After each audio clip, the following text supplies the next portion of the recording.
Palcic, the author of the most fabulous complete guide to pickleball book, which anybody who doesn't have the book needs to get the book. It's just a gem of advice and wisdom. And I often will open it, Lisa, when I come back from playing, and I think, what was wrong with that particular shot? Oh, I see. She's got a picture for me. She's got a QR code, and it's fantastically helpful.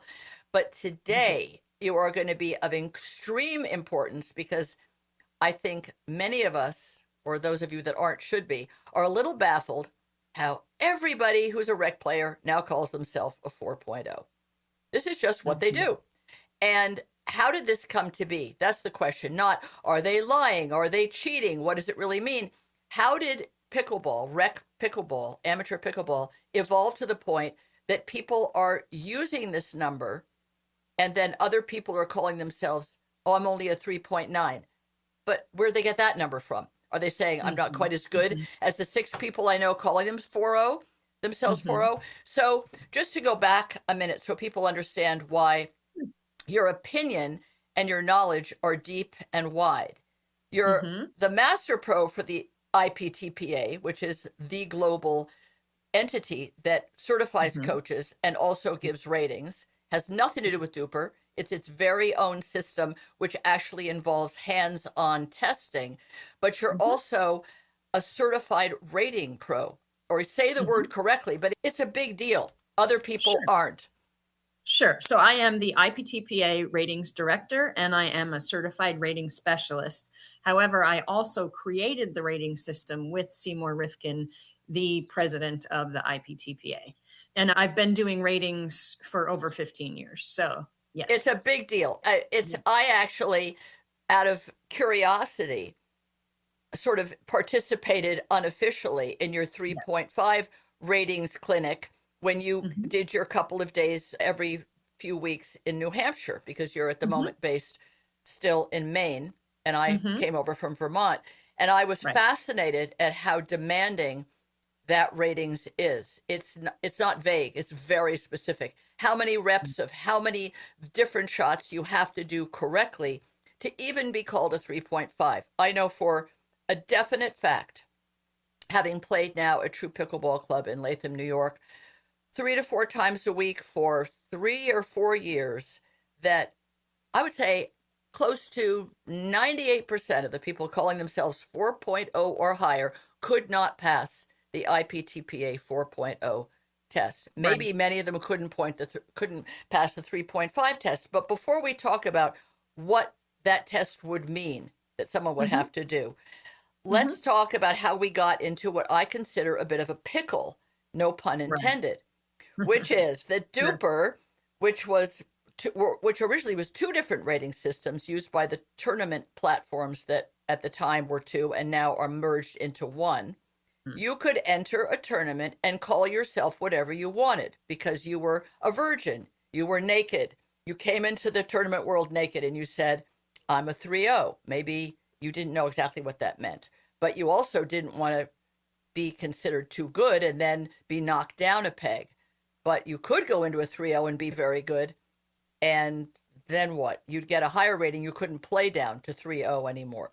And that happened at the 3.5 level and the 4.0 level. That's for people who went to tournaments. Most of the people doing rec play either have never been in a tournament, don't go regularly, or they're just small local tournaments. I think what really changed was when league play and even your own personal group of pals could call it a Dupr session. And then you would get, which I've seen now repeatedly, half a dozen or more people who only play with each other. This is mostly with guys, but it can happen mixed or females also. So they all go in calling themselves 4.0, which they did on day 1. And if they only play each other and win and lose against each other, they're never not going to be 4.0. They're going to be some iteration of 4.0 because that's the logic to it. If there's nobody there who's like what you used to be when you were a pro player, a 5.0, who makes everybody look like, oops, they all make each other look good and they win and lose games and they remain at that 4.0 level. If they play in a tournament and they play in a 4.0 division, because now they have the Dupr rating, and they do horribly, it doesn't really immediately lower their Dupr score. But if somebody less good plays up and loses, it's all an algorithm that I think is nuts. Their Dupr score could go down even lower than it is. So the question is, does it matter that everyone's calling them, many people are calling themselves 4.0 who have no basis for it? Do you think it matters to the sport? I think it does matter. So ratings are a topic that are very important to me because I have been doing rating sessions since I've begun teaching. Now, I'd like to go back 15, 17 years ago when Dupr was not even a concept yet, and neither was the IPTPA rating system. So back then, when I was out in the West Coast and I was teaching full time out there, 40 hours a week, tons of players, we had the Bend Pickleball Club. We had hundreds of players. And what was happening was we were having these open play sessions and we were putting numbers on to them, 3.0 session, 3.5 session, 4.0. And all these players out there that were either new to the sport or weren't tournament players had no idea where they fit in. So we then started what we called the Bend Pickleball Club rating system. So we were taking people through this rating system that we created ourselves, which I actually helped to create that system as well, where we would have a checklist of all the things that we would be looking for while you would be playing for certain levels, depending on what level you were testing for. We would watch you play. We would make notes as to, did you do this? And do we, in our opinion, actually feel like you are a 3.5 player? Now, the problem with that is exactly what I just said, in our opinion, in this very arbitrary paper that I'm trying to watch for people. And now, and it was a nightmare, right? And by the way, Lisa, it could have been my bad day because I didn't sleep well and I had 2 beers yesterday and I was rushing to get to the club. So it was like not my good pickle day, let's say. And then you have people that get nervous when somebody's watching them, especially if you're the pro watching them, they get very nervous. So anyway, so we were finding that players that we felt like should have been possibly passing this evaluation, maybe were not. And then other players were sneaking through because somebody, had test anxiety or whatever. And then you'd have, of course, people complaining anytime they didn't pass because it was not a set testing form.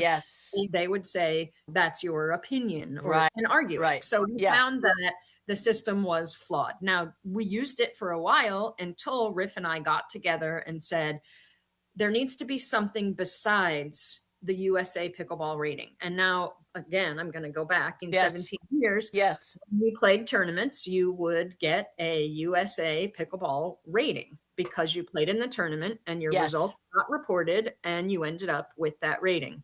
That rating also evolved over time. It started out where it was just a number. It was you are a 4.5 or you are a 5.0. And then it started to get down to the 0.05, 6, whatever, right? So then that started evolving at the same time. But we realized that the majority of players out there are not tournament players. That's right. The other thing is, which I think the statistic is going to be a little bit shocking to people, and I looked up the current statistic as of today. So this is a very current number.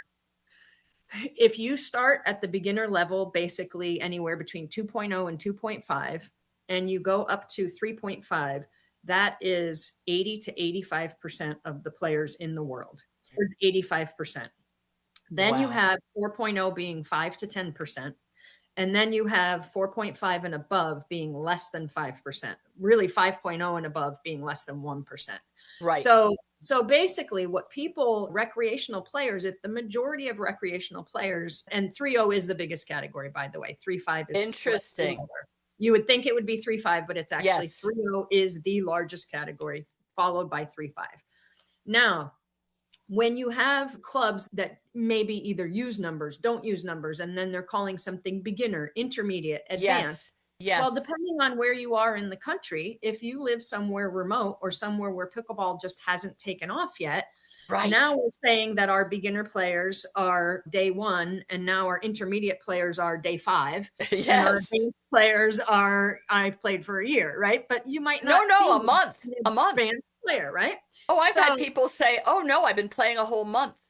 Exactly. So, and they call themselves 4.0. I don't care where they came from. They can't have learned the ins and outs of pickleball at a 4.0 level in 1 month with no instruction, mind you.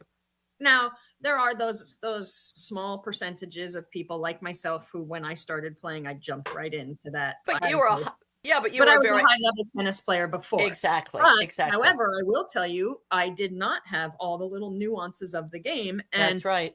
I might have been playing at the 5-0 level, but when I played against some of the top players in the world at the time, they could certainly beat me with consistency, patience, skill, Yeah, particular, their soft yeah, game, things like that. Even for me, it showed me, okay, yes, I am at that level, but I'm not fully at that level yet, right. right? And then the more I started playing, the more I was fully into the 5-0 level and able to do all of those things. But still, it all relates on smaller scales, right? So Yes, now we have a bunch of players that play wherever they play in the country, and they don't want to be considered a beginner, that's right? right.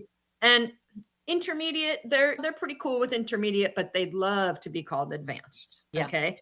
yeah. And again, depending on what club you're at, just different clubs that I've gone to, the advanced group being the highest level being 4.0.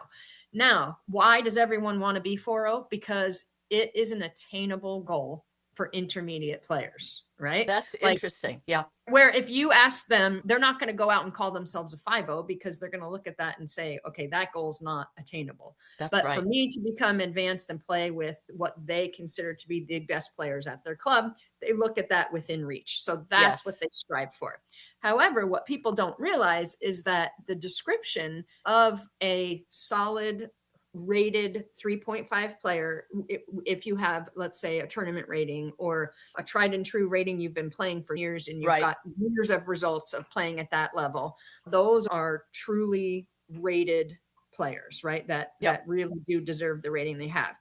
Now, it's going to be surprising to you if I were to read to you the description of 4.0 players, just some of the things that a 4.0 Yes, player needs to be able to do and master. If you think of lots of 3.5 level players in your head, you're going to say, no, they don't do that. No, they don't do that. No, they don't do that. And then the other thing is you had the experience of taking just the 3.5 test. You didn't even see the that's 4.0 right. test. That's Now, right. now, for the IPTPA ratings test, just to describe what this is, a test that Riff and I have gone through several different versions. I believe we're on our version, it's either version 3 or 4 right now. And we've changed it each time for the better to make it is a test. Mm-hmm. And it is very structured in that the Mm-hmm. first portion of it is going to be a fed portion of balls where you have to hit particular shots to different target areas on the court to remain in a certain percentage, right? So at 3.5, for the most part, we look at you need to be in that 70 to 75% range of if I feed you 10 balls, you have to be able to hit 7 out of 10 of each type That's of shot. right. Right? That's right. Now, yes, that's in the skilled fed portion, but we're also considering that to be in your play portion. You should Mm-hmm. also be able to hit 70% of the time that shot during play. So if we're saying that you have to be able to hit third shot drops from the baseline effectively 70% of the time, people need to start reflecting on that and say, do I Yeah, actually do that? Am I actually right. 7 out of 10 on this shot? And do I actually have a plan and attempt the correct shot? Or am I just sort of Yes, hitting I don't know what I'm hitting. I'm just hitting, right. right? Well, Yes, so at the 4.0 level, to be a legit 4.0 player, now we're bumping you up into that 80% range. So now you have to be more like 8 out of 10 percentage wise on all of the basic shots. But not only do you need to be 80% on the basic shots, now you also need to be able to hit spin yourself. You need to be yes, able to play against spin. So you need to be yes, able to play against slice. You need to be able to play against top spin and you need to know how to react to those things. We're yes, also saying you also need to be hitting with some spin. Now, do you need to be proficient at both topspin and slice to be a 4.0? No, but you're going to certainly be a better 4.0 if yeah. you can do either or both of those things. Now, it's not just that, it's also and these are my words right now instead of the IPTPA words, but also the way that I look at it as if you can ask yourself the question as a player, if you had a point that lasted 10 shots, how many of those 10 shots were actually planned and executed the way you wanted it, right? And how many of those shots were just a sole reaction to what Mm-hmm. happened to you? and Yeah. I'm lucky to have just got it back, right? Yep. Yep. So when we're talking about, are you a 4-0 player or aren't you? If yes, if the answer is yes, number one, you should be able to serve in a way that is uncomfortable for your opponent. Not just the serve you like to serve, but the serve that they don't like. So Yep. can you change your serve to be an offensive serve? Not necessarily meaning it has to be fast, but you have to be able to do something to somebody that creates a return of serve that's weaker. Right Yes. now, the next question is, do you have a plan for your return of serve?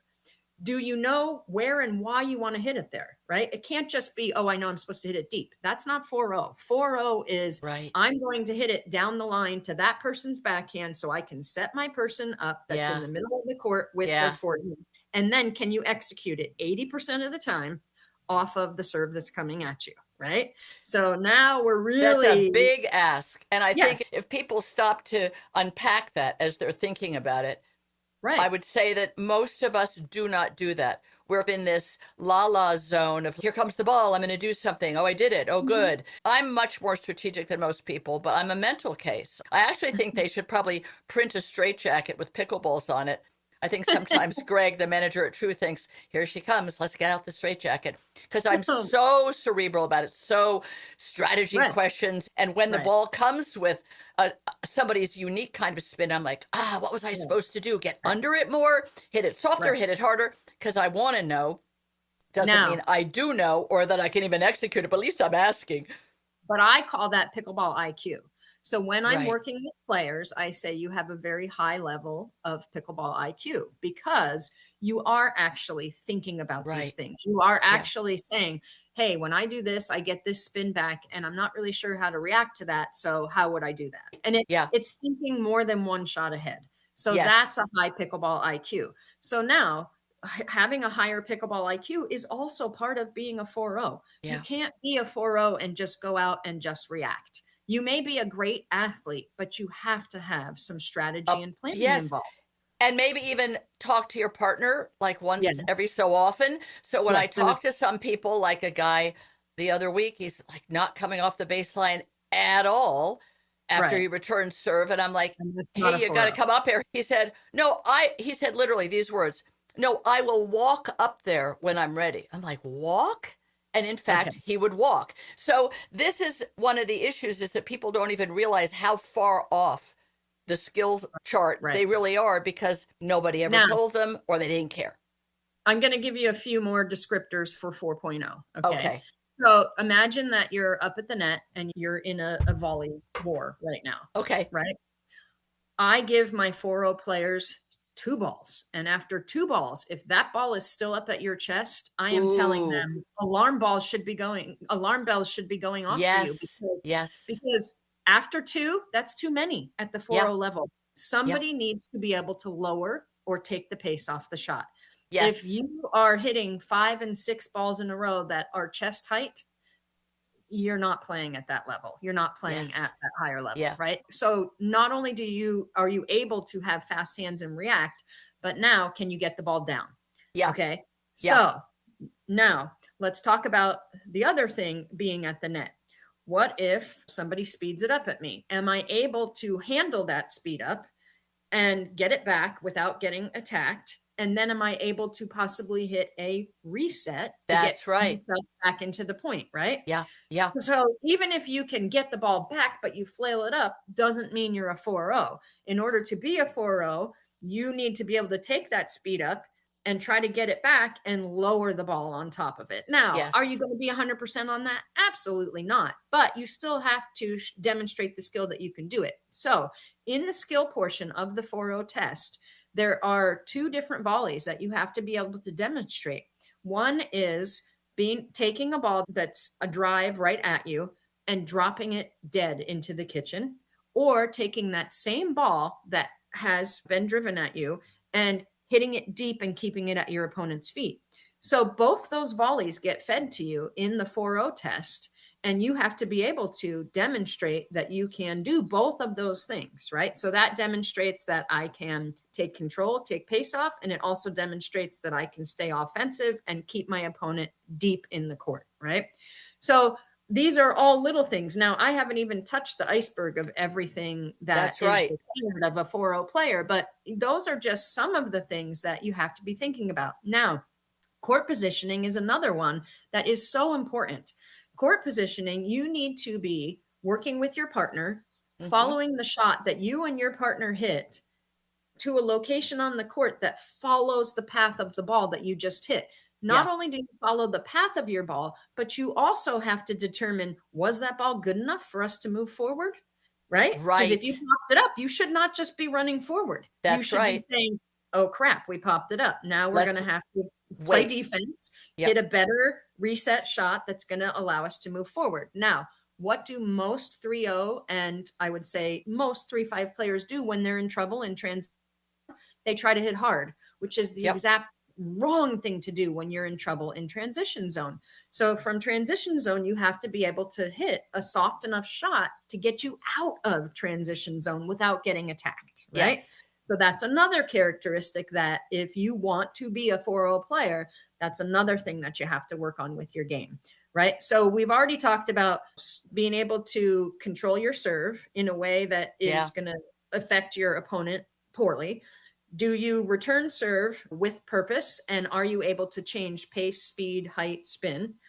Number three, are you consistently hitting 80% on your third shot? Whether you drop, drive, lob, right? Yep. Are you somewhere between 7 and 8 out of 10 consistency level of hitting a good shot? And then after that, once you get in the point, you're able to play against spin, you're able to be in the right place at the right time, communicate with your partner, get the ball down. And obviously, there's still going to be some pop ups, there's still going to be some mistakes because every player, no matter what level, makes mistakes. But are we in that 75 to 80% range of consistency and thought and planning? Right? Yes. I mean, and I think this is really sobering because any of us Yes. who call ourselves 4-0 hear all that and say, honestly, truly, absolutely no, I can't do all of those three or four things, which, as you said, are only the tip of the iceberg. But if Right. it's your goal to do it and you are paying attention to these ideas and Hmm. trying to do it, at least Yeah. you get some brownie points, if you will, for that. The problem is that when you're playing with other people calling themselves 4-0 who are Right. running ahead of you up to the net as the return of your service coming back, you can't even, if you wanted to hit a cross court, they're in your way. Literally, they're running that Right. far ahead of you. You Right. can't teach them what to do, but it Well, definitely impedes your ability to play at a higher level because that touch, the touch and the planning are not right. there. And in rec play, you're Right. usually playing with people you may know, but you don't play with them all the Right. time or consistently. Now, as an advanced player, I will say, because our topic is everybody wants to be a 4-0, Yes. and I understand that. I fully understand it. I am not faulting that. I think everyone should have a goal. And I Yes. think that is the most attainable goal for most recreational players, because we already said most Yeah. recreational players are between 3-0 and 3-5. So yes, that is their goal, and that's wonderful. But we definitely, you can't just go out and play and attain that goal. You must drill, you Yeah. must take some lessons, right? You cannot just do it on your own Nope. unless you're coming into the sport as a high level athlete. Likely from another racket sport is going to help you, but still, there are nuances to the game that still need to be mastered. Now, as far as taking the IPTPA test, like I said, there's a skills portion, but after the skills portion is fed to you by the certified rating specialist, Right. there's also a play portion where we have you play skinny singles. We call it ghost doubles just because Right. we want to demonstrate things that you would do during doubles. But you're going to play against an already middle of the road rated 4-0 player as one of your opponents. And then you're going to play the other two testers. And your scores need to remain in that sort of 75 to 80% range of your game scores added total. So can you hang at that level, right? Right. So now, when we talk about passing the 4-0 test, you could pass the 4-0 test by the skin of your teeth and be Hmm. at the very beginning of the 4-0 Right. level. And still, you can hang there, but you know there's a lot to work on. And then Yeah. there's some people that come in and already have a lot of the skills that we're looking for, and that's great. So they're going to pass the test, but they're going to be a higher 4-0 already. So So, I'm just going to use an analogy that is used in medical school that I think wraps this up really well there about getting to the skin of your teeth. What do they call the person who graduates at the bottom of their class in medical school? A doctor. Yeah. A doctor. Yeah. So Yeah. those of us trying to attain it and thinking, I'm doing it a lot of the time, but not all the time, Yeah. I'd like to call myself doctor with a lowercase d. Yes. Lisa, this is fantastic. We don't want to overwhelm people with too much, but just to say that if you play in Florida or California or one of the really hot and heavy pickleball locations, the 4-0s there are way different than the ones in the Northeast or places where pickleball can't be played as much or hasn't been played for as long. So when I did tournaments out in Florida, I was like, okay, I'm playing 3-5 here, but it's a Florida 3-5, so I really got to bring my game. So it really does depend a little on the pool that you swim in. It absolutely does. Yes, but it absolutely does. It's great for people to hear this and to be sobered by it, but I hope also inspired by it, because clinics are the way to go. If you can get a pro to give a high level clinic, advanced clinic for people, all of whom view themselves as almost a doctor, or they say, oh no, I'm a doctor, but I'm not a neurosurgeon yet. Then if you can play with 3 of those people or 4 of them with a pro, your game is going to soar. Thank you. Now, the other thing that I just want to mention before closing is that in my book, we break down every single level, and each chapter is designed for a person of that level to make it to the next level. So we talk about the skills that you should already have, the skills that you need to work on, and what do you need to do to get to the next level. That's a great point. So you can have it right in front of you, the complete guide to pickleball by Lisa Palcic. That is a great way. You listen to this and you go, oh my God, how many things do I have to do and how often? Oh God, I think I'm going to go take up golf. I always thought of golf as one chance to get it wrong, but that's why I never did it. But pickleball isn't like that. It's forgiving and it's inclusive. So everybody should embrace this and not feel discouraged by it, but feel inspired by it. Lisa, thank you so much for being part of the show. Really, you're welcome. It's really great. Thank you. Thank you.